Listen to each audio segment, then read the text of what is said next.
I'm Glad My Mom Died. That's the name of this book.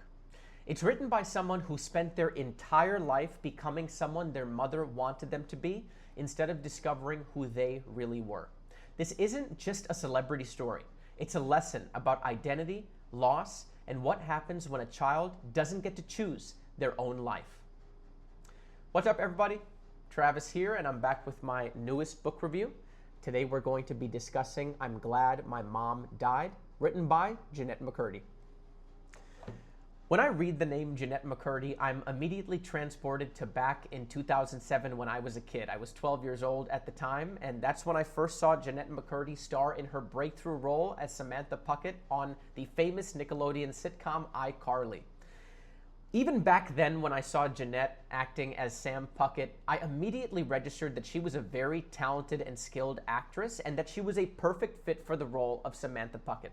Samantha Puckett was the sidekick and best friend of the protagonist of the show, Carly, and Sam Puckett was an aggressive, rambunctious tomboy and prankster who had a heart of gold.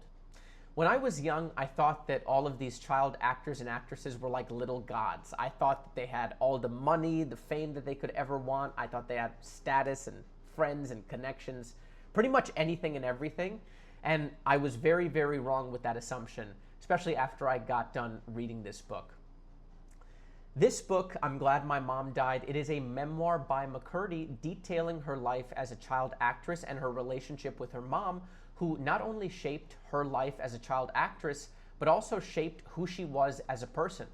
When I first saw this book, it was the year 2022 when it first launched, and as soon as I read the title, I was absolutely mortified. Who in their right mind would be glad that their mom died? I, for one, would never think, say, or write such a thing. But then I got done reading this book, and I realized that my mom is most certainly not Jennette McCurdy's mom.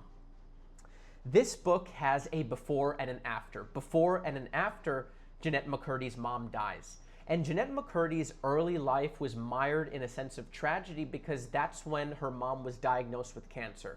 And cancer was always in the background with her mom throughout Jennette's life, and it's ultimately how Jennette's mom died. Jennette's mom's name is Deborah McCurdy. And when Deborah McCurdy was younger, her number one dream in life was to become a famous actress. And unfortunately, she never got to realize this dream. And so what did she do? She made it her life's mission to turn her daughter Jennette into the person that she never got to become. And starting when Jennette was 8, she made her debut on the adult sketch comedy show Mad TV. And she followed it up with numerous different TV appearances, most notably on shows like CSI, Will and Grace, Malcolm in the Middle, and Law and Order SVU. Then in 2007, she landed her breakthrough role on Nickelodeon's iCarly, and it ran from the years of 2007 to 2012. Again, one of the most famous and popular Nickelodeon child shows of all time. The theme of this book, I'm Glad My Mom Died, the theme of it is that Deborah McCurdy, Jennette's mom, lived her life vicariously through her daughter, Jennette. And her number one goal in life was to turn her daughter Jennette into a famous actress. And even though she accomplished this goal in the end, she did it at the expense of Jennette's childhood, adolescence, and young adulthood. Jennette's hair, her makeup, the clothes that she wore, even her facial expressions were all determined by her mom. Jennette wasn't even allowed to have interests or opinions or a personality. Her worth was dependent on her performing and on her pleasing her mom. There weren't even any healthy parent and child boundaries. Jennette's mom's only source of income was from the money that Jennette brought in from her child acting gigs. Jennette only got love when she was obedient, and she only got praise when she did what her mom wanted to. And if she resisted, Jennette's mom framed it as betrayal. And even everything that Jennette accomplished as a child actress, it wasn't framed as her own accomplishments. It was credited to her mom, which further reinforced that Jennette's entire life was to fulfill her mom's unrealized dreams. If Jennette's mom was happy, then Jennette was happy. And if Jennette's mom was sad, then Jennette was sad. And a good example of this was a pretty serious but overall insignificant event that was just truly heartbreaking to me when I read it. It was after one of Jeanette's days filming on set, and her mom decided to go get some ice cream. And they're standing in line at the ice cream parlor, and they're looking at all of these flavors. And Jeanette's mom asks her daughter Jeanette what she wants for ice cream, what her flavor of choice is. And Jeanette goes, "Hey mom, I want cookies and cream." And Jeanette's mom is surprised and she's taken aback because usually Jeanette goes for the flavor called Nutty Coconut. And so I was reading and Jeanette's mom immediately turns to her. She's like, "You want cookies and cream? You don't want Nutty Coconut?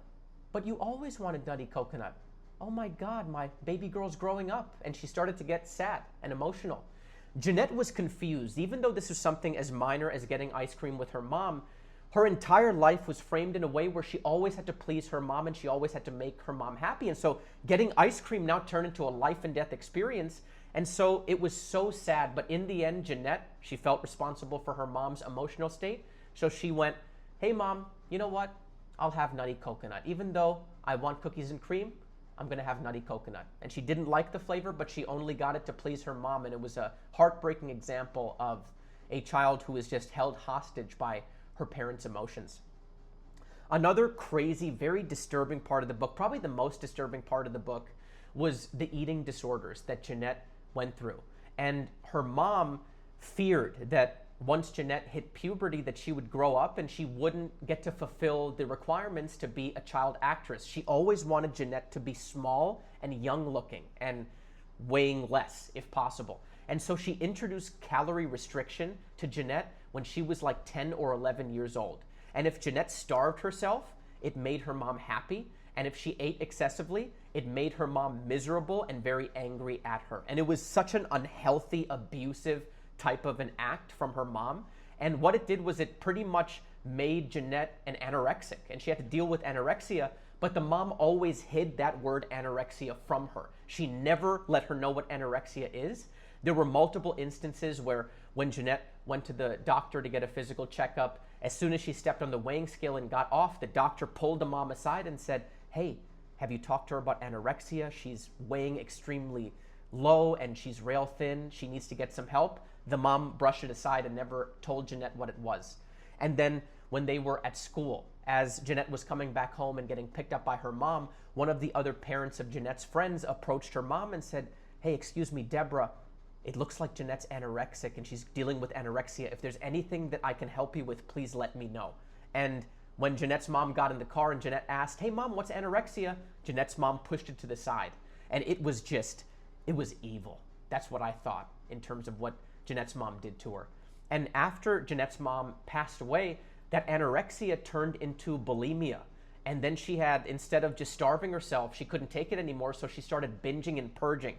There was an instance when she had to fly for an event in Sydney, Australia, and she was on the plane and she ate and threw up more than 10 times. I think it was like 14 times. And I had to put the book down, get up, and just take a breather. I had to put the book down many times because it was disturbing at times. Overall, I give this book a score of 9.2. It was a phenomenal book. I highly recommend it. It was so descriptive, so powerful, traumatizing in some ways, but you learn a lot from Jeanette and her story. The only thing I didn't like about this book was that she got very graphic about her sexual history. And in some scenarios, you just want to leave things to the imagination. So I thought it was a little excessive, and it wouldn't have taken away from the book if she left those things out. I'm going to finish with 3 powerful quotes from the book that really flesh out more of the story. First quote: "Fame has put a wedge between mom and me that I didn't think was possible. She wanted this, and I wanted her to have it. I wanted her to be happy. But now that I have it, I realize that she's happy and I'm not. Her happiness came at the cost of mine. I feel robbed and exploited." Second quote: "I'm centered in people's minds as the person I was when I was a kid.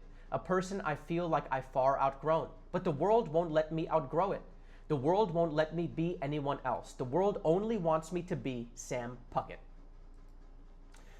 Last quote: "I'm processing not only the grief of my mom's death, but the grief of a childhood, adolescence, and young adulthood that I feel I had never truly been able to live for myself."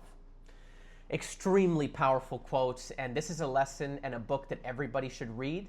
Follow me on Instagram and Twitter for more quotes from this book and others about wisdom. Please like, comment, and subscribe to my YouTube channel. Thank you, everybody, for watching. All the best. Bye.